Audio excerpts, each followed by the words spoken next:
Assalamualaikum warahmatullahi wabarakatuh. Ketemu lagi dengan saya Widya Kusuma Wardani. Hari ini saya mau menjelaskan materi PPKN kelas 8 ya, yang terdapat di bab 2, yaitu materi mengenai menumbuhkan kesadaran terhadap UUD 1945. Namun sebelum kita mulai, seperti biasa ada yang harus kalian siapkan, yaitu kalian harus menyiapkan buku dan pena. Nah, jadi saat saya sedang menjelaskan materi ini, kalian bisa mencatat materi ataupun hal-hal penting yang kalian anggap itu harus kalian catat ya, menggunakan buku dan pena yang sudah kalian sediakan ini ya. Langsung aja kita mulai, tapi sebelum kita mulai kalian jangan lupa berdoa dulu ya. Nah, di dalam materi bab 2 ini akan ada beberapa subbab ataupun submaterinya. Namun dalam video kali ini saya khusus akan menjelaskan mengenai subbab yang pertama atau yang bagian A dulu ya, yaitu mengenai kedudukan dan makna pembukaan UUD Negara Republik Indonesia tahun 1945. Nah, jadi kita harus tahu dulu nih bahwa di dalam pembukaan UUD 1945 ini ada kedudukannya loh ya. Jadi pertanyaannya kalau ditanya apa sih kedudukan pembukaan UUD? Yaitu yang pertama, UUD ini merupakan sebagian hukum dasar ya. Nih, hukum dasar yang tertulis. Jadi kita pernah bahas ya di kelas 7 bahwa hukum dasar itu ada yang tertulis dan ada yang tidak tertulis. Nah, jadi kalau ditanya hukum dasar yang tertulis di Indonesia itu apa? Yaitu adalah UUD 1945. Nah, mengenai hukum dasar yang tidak tertulis ini namanya adalah konvensi. Ya. Jadi, di Indonesia itu ada juga hukum dasar yang tidak tertulis. Nama lainnya adalah konvensi. Nah, hukum dasar yang tidak tertulis itu biasanya berkembang di kalangan adat. Jadi kebiasaannya ataupun sebagian orang menyebutkan hukum adat di Indonesia itu sama dengan konvensi ya. Nah, kenapa sih ada hukum yang tidak tertulis ini? Ya, jadi hukum yang tidak tertulis ini atau konvensi ini gunanya untuk melengkapi hukum yang tidak diatur di dalam hukum yang tertulis ini. Contoh konvensi. Biasanya sebelum hari kemerdekaan itu presiden berpidato di sidang paripurna. Nah, mengenai pidato presiden di sidang paripurna itu kan tidak ada tertulis di dalam UUD kan, bahwa presiden ini harus berpidato di sidang paripurna. Namun ini merupakan sebuah kebiasaan atau sudah dilakukan secara berulang-ulang sehingga bisa disebut sebagai konvensi atau hukum dasar ya. Hukum dasar yang tidak tertulis.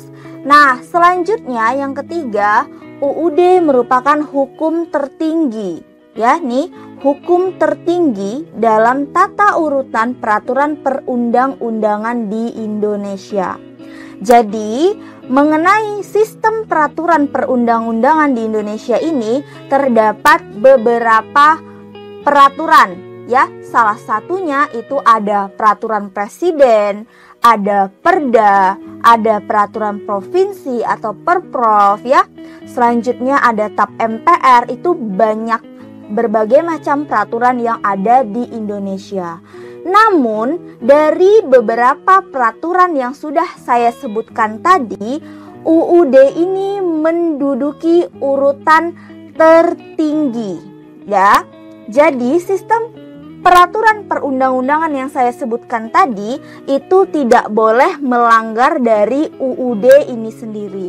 Jadi, kalau dibilang sudah menduduki urutan tertinggi, berarti tidak ada yang boleh menentang ataupun isinya mendahului dari ketetapan yang ada di dalam UUD ini. Paham ya?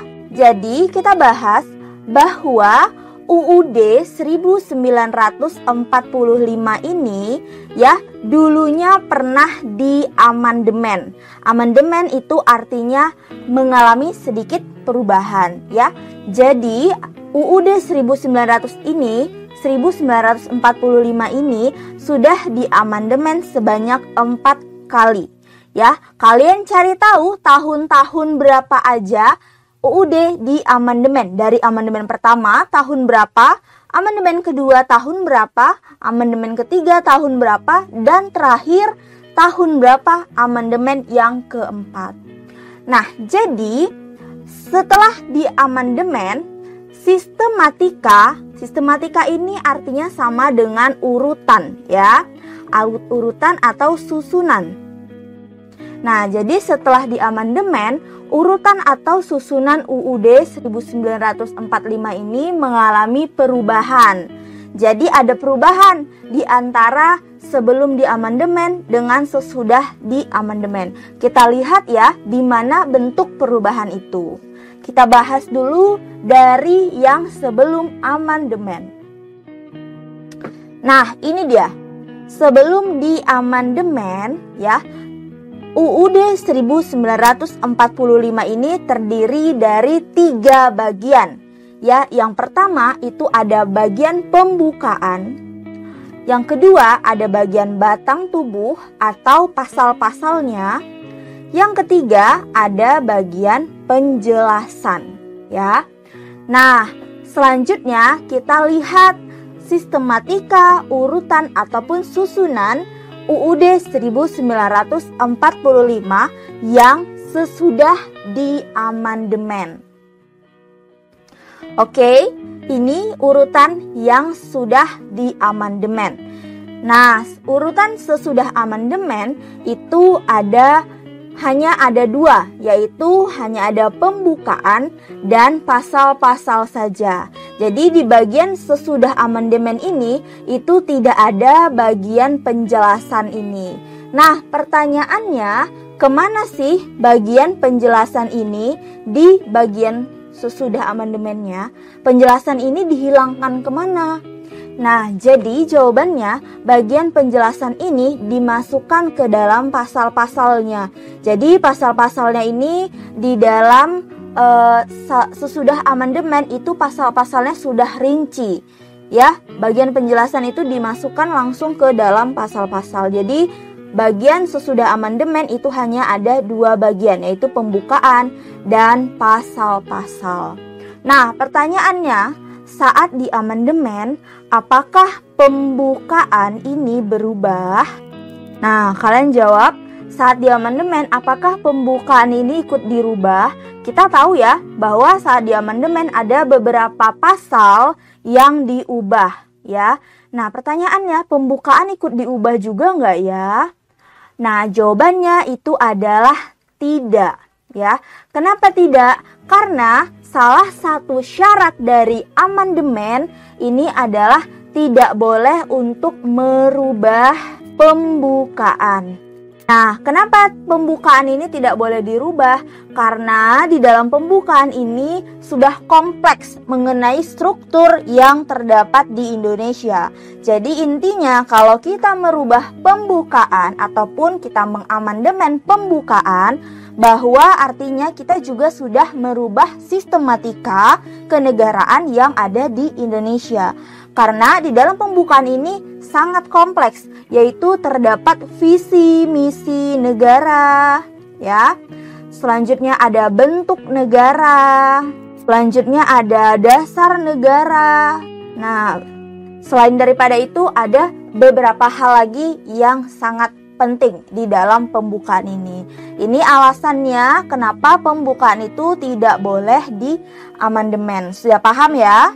Kita masuk subbab kedua, yaitu hubungan pembukaan dan proklamasi kemerdekaan. Jadi, sebelum kita membahas mengenai hubungan antara pembukaan dengan proklamasi kemerdekaan, kita harus tahu bahwa proklamasi ini ya terdapat ataupun terdiri dari 2 unsur. Kita cari tahu dulu ya, 2 unsur ataupun 2 pokok yang terdapat di proklamasi itu. Yang pertama, di dalam proklamasi itu memuat pernyataan kemerdekaan bangsa Indonesia.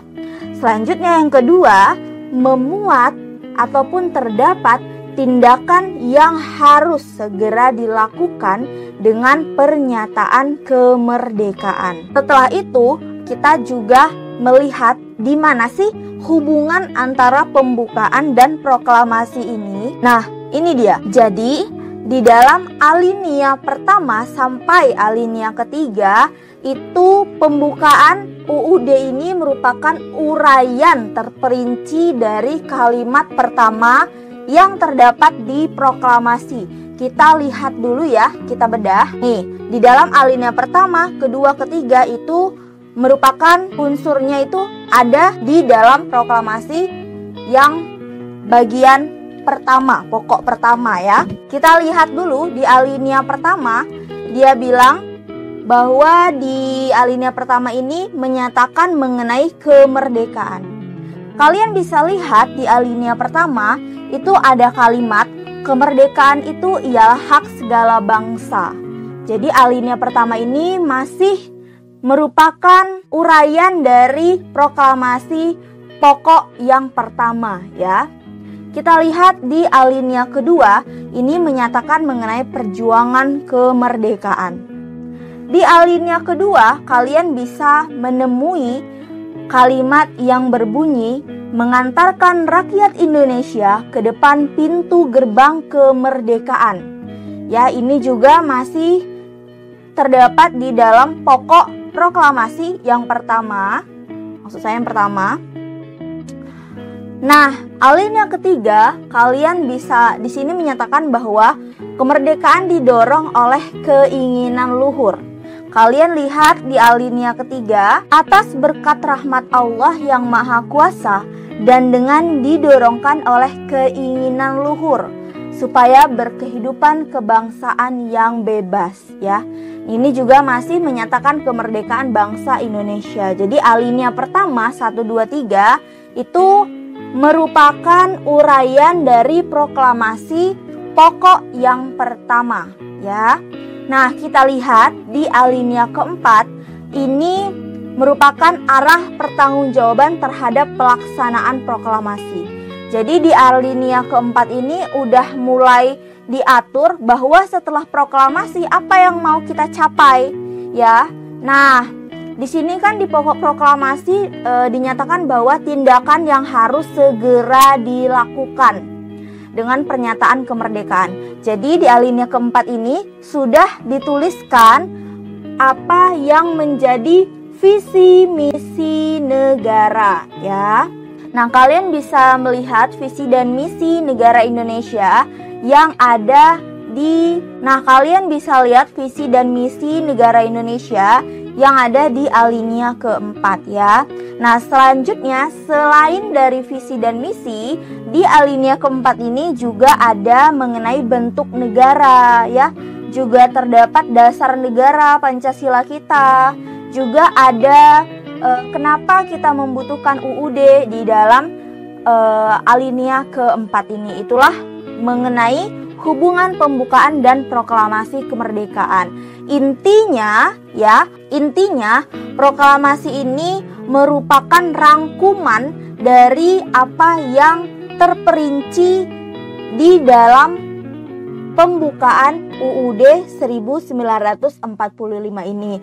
Karena kalian bisa lihat di layar ya, di seluruh alinea ini, baik alinea pertama, kedua, ketiga, keempat, itu terdapat di dalam proklamasi ini ya.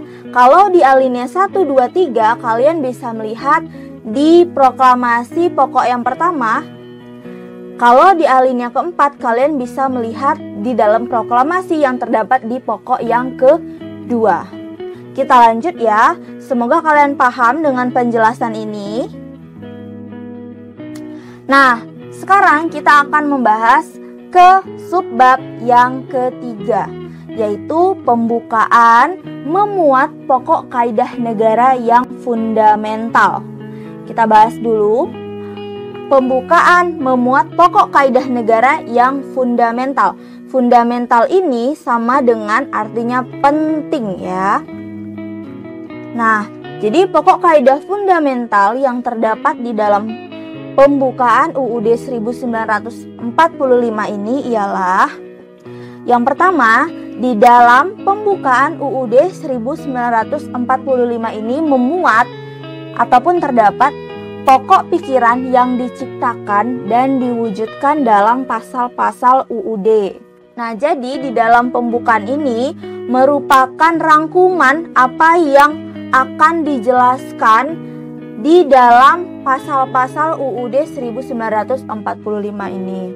Nah, yang kedua, terdapat pengakuan kemerdekaan merupakan hak segala bangsa. Kalian bisa lihat di alinea pertama ya. Ini terdapat di alinea pertama. Bunyinya bahwa sesungguhnya kemerdekaan itu ialah hak segala bangsa. Selanjutnya yang kedua, terdapat cita-cita nasional juga. Yang keempat, di pembukaan UUD terdapat pernyataan kemerdekaan.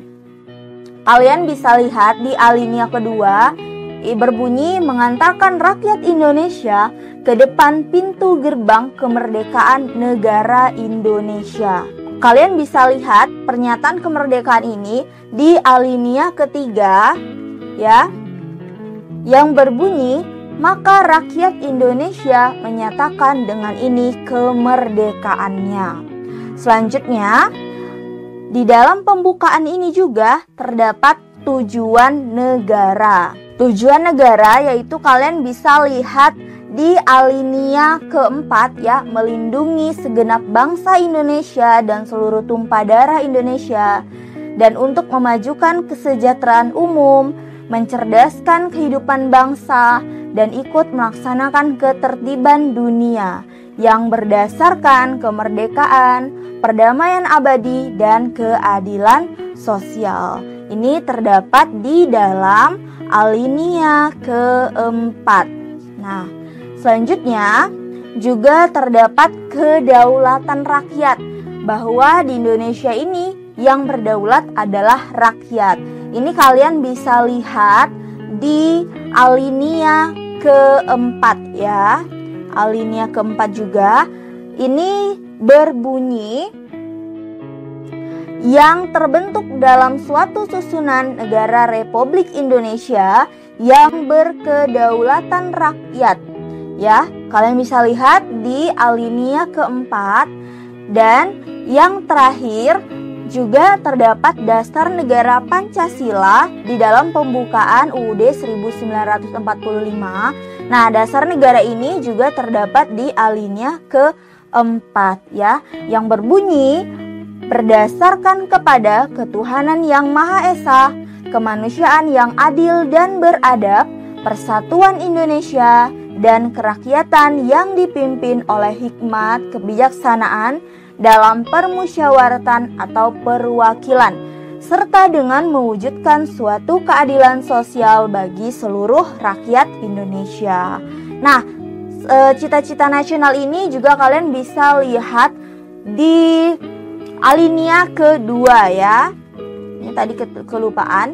Cita-cita nasional kalian bisa lihat di alinea kedua yang berbunyi menghantarkan rakyat Indonesia ke depan pintu gerbang kemerdekaan negara Indonesia yang merdeka, bersatu, berdaulat, adil, dan makmur. Makna alinea pembukaan UUD 1945. Nah, jadi pembukaan UUD ini kan terdapat 4 alinea. Nah, alinea ini sama dengan artinya paragraf ya. Kalian harus tahu alinea ini adalah artinya paragraf. Nah, jadi di dalam pembukaan itu terdapat 4 paragraf atau biasa kita sebut 4 alinea. Yang mana masing-masing alinea ini punya maknanya sendiri-sendiri ya. Nah, makna yang pertama itu memuat dua hal, yaitu ada dalil objektif. Ya, dalil objektif yaitu penjajahan di atas dunia harus dihapuskan. Maksud dari dalil objektif ini yaitu dalil ini menjadi alasan bangsa Indonesia untuk berjuang, memperoleh dan mempertahankan kemerdekaan. Selanjutnya, di dalam alinea pertama ini juga terdapat dalil subjektif atau aspirasi bangsa Indonesia untuk melepaskan diri dari penjajahan. Nah, di dalam dalil subjektif ini menyatakan bahwa perjuangan itu juga didorong atas keinginan supaya berkehidupan yang bebas. Jadi kita di sini sudah capek merasakan suatu penjajahan sehingga kita pengen lepas, kita pengen bebas dari bentuk penjajahan itu, ya. Nah, alinea yang kedua menyatakan maknanya menunjukkan kebanggaan dan penghargaan atas perjuangan bangsa selama merebut kemerdekaan. Jadi di sini kita udah kita udah bersyukur karena di dalam pembukaan ini alinea kedua kan berbunyi dan perjuangan pergerakan Indonesia telah sampai kepada saat yang berbahagia dengan selamat sentosa mengantarkan rakyat Indonesia ke depan pintu gerbang kemerdekaan. Jadi intinya di sini karena kita sudah capek dengan penjajahan yang dilakukan di negara kita di sini sudah merasa senang akhirnya kita bebas juga dari penjajahan itu gitu. Jadi makna dari alinea kedua itu perasaan bahagia, perasaan senang atas perjuangan kemerdekaan yang sudah berhasil ya, sudah berhasil kita rebut gitu. Jadi kita sudah merdeka. Nah, makna alinea yang ketiga itu menyatakan bahwa kemerdekaan didorong oleh motivasi spiritual. Jadi kemerdekaan itu merupakan berkat rahmat Allah yang Maha Kuasa. Jadi selain bentuk perjuangan kita itu merupakan bentuk doa kita yang dikabulkan oleh Allah karena selain kita berjuang, kita juga di sini berdoa supaya kita diberi kekuatan untuk melewati masa-masa penjajahan itu. Akhirnya, di dalam alinea ketiga ini bentuk terima kasih kita kepada Allah bahwa sudah memberi ataupun memberikan kemerdekaan kita, sudah menguatkan jiwa kita untuk tetap kuat menghadapi cobaan bentuk penjajahan itu. Nah, alinea yang terakhir ya, alinea keempat itu memuat prinsip-prinsip negara Indonesia. Nah, di dalam alinea keempat ini ya itu kompleks karena di dalam alinea keempat ini terdapat beberapa prinsip yang dipakai di Indonesia. Prinsip apa itu? Yang pertama ada tujuan negara ya. Kalian bisa cari tujuan negaranya apa, tadi sudah saya jelaskan juga. Yang kedua, ada ketentuan diadakannya UUD, ya. Di situ juga ada tertulis, kalian bisa lihat, maka disusunlah kemerdekaan kebangsaan Indonesia itu dalam suatu undang-undang dasar negara Indonesia yang terbentuk dalam suatu susunan negara Republik Indonesia yang berkedaulatan rakyat dengan berdasar kepada. Ya, di sini ada dinyatakan bahwa disusunlah kemerdekaan kebangsaan Indonesia itu dalam suatu UUD. Nah, jadi UUD ini untuk memberikan arah dalam kita melaksanakan praktek kenegaraan ini. Selanjutnya, di dalam alinea keempat ini juga terdapat bentuk negara, yaitu bentuk negara Republik Indonesia. Di sini disebutkan di dalam pembukaan yang terbentuk dalam suatu susunan negara Republik Indonesia ya. Nah, selain itu di dalam pembukaan ini alinea keempat juga terdapat dasar negara ataupun Pancasila ya. Pertama, kita akan bahas mengenai kedudukan UUD 1945. Nah, jadi kedudukan UUD 1945 ini ialah sebagai sumber hukum. Ya, kita juga udah bahas pada video sebelumnya bahwa UUD ini dijadikan sebagai sumber hukum dan merupakan hukum dasar yang menempati kedudukan yang paling tertinggi. Jadi di Indonesia itu ada beberapa aturan yang dibuat oleh pemerintah. Yaitu kalian pasti sering mendengar ada istilahnya ataupun suatu peraturan yang namanya Perda. Ya. Perda ini artinya adalah peraturan daerah, atau pernah juga kalian mendengar Perprov, yaitu peraturan provinsi yang dibuat oleh gubernur. Kalau Perda ini dibuat oleh wali kota ataupun bupati. Selanjutnya kalian juga pasti pernah mendengar PP, ya, peraturan pemerintah. Peraturan pemerintah nomor bla bla bla. Itu pasti kalian sering mendengar. Nah, di antara semua peraturan ini nggak cuma ada 3 ya di Indonesia, itu ada banyak peraturan. Tapi di sini saya hanya menunjukkan 3 saja. Jadi di semua peraturan yang ada di Indonesia itu UUD NRI ini merupakan kedudukannya paling tinggi. Jadi tidak ada aturan yang boleh bertentangan dengan aturan yang sudah ditetapkan di dalam UUD 1945 ini. Paham ya? Jadi kalau ditanya apa sih kedudukan UUD 1945? Nah, kedudukan UUD 1945 yang pertama dijadikan sebagai sumber hukum negara Indonesia, ya. Nah, yang kedua UUD itu dijadikan sebagai hukum dasar, ya. UUD dijadikan sebagai hukum dasar. Nah, hukum dasar ini kedudukannya yang tertinggi, ya. Nah, jadi kalau ditanya apa kedudukan UUD 1945, jawabannya adalah sebagai hukum dasar dan sebagai sumber hukum maksud saya, dan sebagai hukum dasar. Sampai sini paham ya? Kalau kalian kurang paham bisa langsung tanyakan di kolom komentar. Nah, sekarang kita bahas mengenai sifat dan fungsinya. Jadi UUD 1945 ini selain memiliki kedudukan yang sudah tadi kita bahas, jadi UUD ini juga memiliki sifat dan fungsi. Jadi segala hal yang dibuat pasti memiliki sifat dan fungsi, sama seperti UUD ini. Kita bahas dulu sifat UUD ini apa aja. Nah, ini dia ya. Kalau kita berbicara mengenai sifat ya, UUD ini kan merupakan konstitusi yang digunakan di Indonesia. Jadi sebelum kita pelajari mengenai sifat UUD, kita harus tahu dulu sifat konstitusi itu apa aja ya. Nah, jadi sifat konstitusi itu ada 2, yaitu ada fleksibel dan rigid. Fleksibel itu artinya luas. Luas itu artinya bisa dibawa mengikuti perkembangan zaman. Nah, kalau rigid itu artinya kaku. Sifat peraturan yang ada di dalamnya itu bersifat kaku. Dia tidak bisa mengikuti perkembangan zaman. Jadi dia butuh pembaharuan.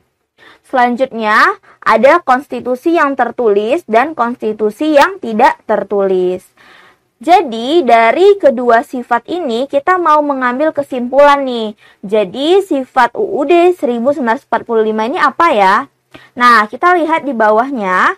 Jadi, UUD 1945 ini memiliki sifat yang pertama, yaitu tertulis. Kalian bisa lihat apa aja aturan-aturan yang ada di dalam UUD 1945 ini. Kalian bisa langsung lihat di dalam Kitab Undang-Undang Dasar Negara 1945. Nah, selanjutnya, sifat yang kedua yaitu segala peraturan yang ada di dalam UUD 1945 ini dia aturannya singkat dan supel. Jadi semuanya itu dijelaskan secara singkat dan secara supel. Jadi singkat, padat, dan jelas aturan yang terdapat di dalam UUD 1945 ini. Selanjutnya, sifat UUD kita itu adalah rigid, kaku. Kenapa kaku? Buktinya itu UUD 1945 sudah diamandemen sebanyak 4 kali. Nah, kenapa diamandemen? Karena diadakannya suatu perubahan. Perubahan itu mengikuti dengan keadaan zaman pada saat itu. Seperti itu. Paham ya? Kita lanjut sekarang fungsi UUD 1945. Nah, ini dia.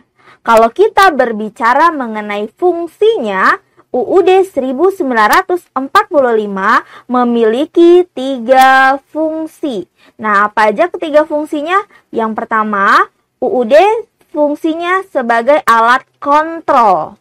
Ya, sebagai alat kontrol yaitu melihat apakah aturan yang lebih rendah itu sesuai dengan aturan yang di atasnya. Jadi UUD ini dia berfungsi untuk mengontrol aturan yang ada di bawahnya. Contohnya, antara UUD dengan Perda, ya, peraturan daerah, ini kan kedudukannya lebih tinggi UUD kan. Nah, UUD lebih tinggi. Perda ini peraturan yang ada di bawah UUD. Kita lihat, jika Perda ini di dalamnya ada peraturan yang melanggar aturan yang ditetapkan di dalam UUD ini, maka Perda ini tidak boleh untuk dilaksanakan atau tidak boleh disahkan. Kenapa? Karena dia sudah melanggar dari UUD. Karena kan UUD ini merupakan hukum yang tertinggi. Jadi tidak ada peraturan yang boleh melanggar UUD 1945. Jadi fungsi UUD yang pertama yaitu sebagai alat kontrol. Inilah maksud dari UUD sebagai alat kontrol. Selanjutnya, yang kedua, UUD berfungsi sebagai pengatur, yaitu mengatur kekuasaan negara disusun, dibagi, dan dilaksanakan. Nah, kalau kita berbicara mengenai mengatur kekuasaan ini, kita melihat lagi ada teori yang namanya adalah teori trias politika, ya, trias politika. Nah, di dalam teori trias politika ini terdapat suatu aturan yang mana ada lembaga yang bertugas untuk membuat, ya, membuatnya itu adalah namanya lembaga legislatif, ya, legislatif. Selanjutnya ada lembaga yang bertugas untuk menjalankan aturan itu, yaitu lembaga eksekutif, dan ada lembaga yang bertugas untuk mengontrol ataupun dia melihat jalannya peraturan yang udah dibuat itu. Apakah saat peraturan itu dilaksanakan ada suatu pelanggaran gitu, yaitu nama lembaganya adalah lembaga yudikatif, ya. Saya tulis di sini kecil banget. Nah, ini adalah lembaga yudikatif. Jadi UUD ini juga mengatur mengenai kekuasaan negara. Jadi kekuasaan negara kalau secara luasnya itu dibagi menjadi 3. Ada legislatif, yaitu membuat undang-undang, eksekutif, menjalankan undang-undang, dan yudikatif, yaitu mengontrol pelaksanaan ataupun jalannya undang-undang itu. Nah, selanjutnya fungsi UUD yang ketiga yaitu sebagai penentu, yaitu penentu hak dan kewajiban negara, aparat, dan warga negara. Nah, sebagaimana yang kita ketahui bahwa di dalam UUD 1945 itu sebagian besar isinya mengatur antara hak dan kewajiban, ya, mengatur mengenai hak dan kewajiban yang harus dilaksanakan oleh seluruh masyarakat, baik itu aparat penegak hukumnya, warga negara, dan penyelenggara negara itu. Ya, jadi ini dia fungsi dari dibentuknya UUD 1945. Yang pertama berfungsi sebagai alat kontrol, yang kedua berfungsi sebagai pengatur, dan yang terakhir berfungsi sebagai penentu. Semoga paham ya. Kita lanjut. Nah, kita masuk bagian submateri ketiga, yaitu bagian C, mengenai peraturan perundang-undangan dalam sistem hukum nasional. Nah, kalau kita berbicara mengenai peraturan perundang-undangan, ini dia, mengenai peraturan yang ada di Indonesia. Itu apa aja urutan sistem peraturan perundang-undangan di Indonesia, yaitu UUD, yang kedua ada TAP MPR, yang ketiga ada undang-undang atau Perpu, yang keempat ada peraturan pemerintah, yang kelima ada Kepres, keputusan presiden, yang keenam ada Perprov, peraturan provinsi, dan yang terakhir ada perda ataupun peraturan daerah. Ini yang tadi saya sebutkan. Nah, dari ketujuh aturan ini ya,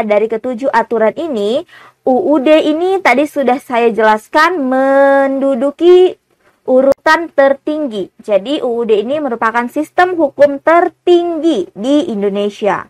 Ya, ini urutannya. Jadi urutan ini tidak boleh melanggar aturan yang ada di atasnya. Contohnya, Perda tidak boleh melanggar aturan yang ada di Perprov. Seperti itu ya. Misalnya pemerintah mau mengeluarkan suatu peraturan, yaitu mereka mengeluarkan PP, peraturan pemerintah.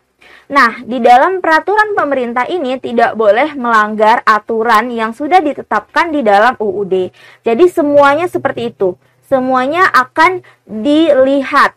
Jadi di sini UUD dia berfungsi sebagai pengontrol untuk peraturan perundang-undangan yang ada di bawahnya. Seperti yang sudah saya jelaskan pada slide sebelumnya. Oke ya, kita lanjut. Yang terakhir, bagian subbab D, melaksanakan dan mempertahankan UUD 1945.